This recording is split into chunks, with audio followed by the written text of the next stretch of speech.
pourquoi un congrès mondial de la bio? D'abord parce que la bio est une réalité dans le monde agricole.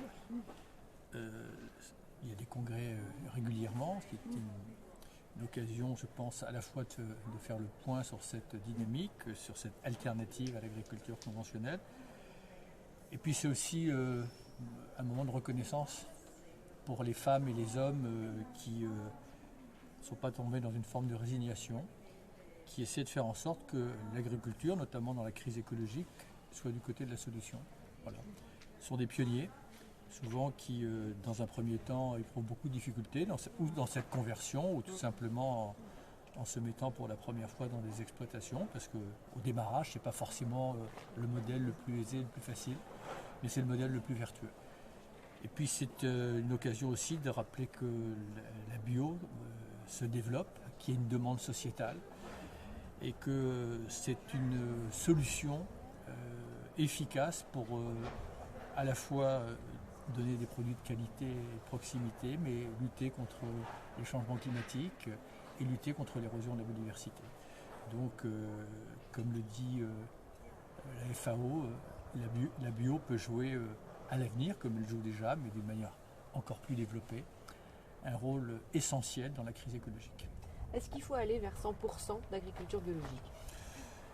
Écoutez, entre l'agroécologie, l'agriculture biologique, ça peut devenir à terme le conventionnel, c'est-à-dire inverser les choses, bien entendu. Et la FAO nous a dit que l'agroécologie et l'agriculture biologique peuvent à terme nourrir l'ensemble de la planète. Évidemment, il faut aussi créer un cercle vertueux. Certes, parfois l'agriculture biologique a peut-être des rendements un peu moindres, mais on peut libérer des surfaces agricoles collectivement en mangeant un peu moins de viande et utiliser ces surfaces pour faire évidemment des produits bio. Il faut aussi lutter contre le gâchis, ce qui est quand même important.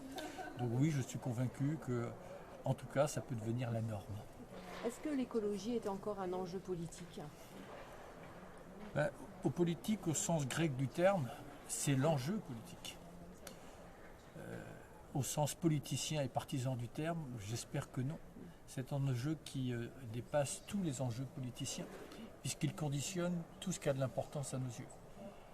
Tous nos acquis démocratiques, civilisationnels, scientifiques, économiques, sociaux, peuvent être mis en péril par la crise écologique. Parce que la crise écologique, ce sont des extrêmes climatiques, c'est une tendance à aller vers la raréfaction des ressources, et la raréfaction, c'est la voie vers la pénurie, c'est le creuset de toutes les barbaries.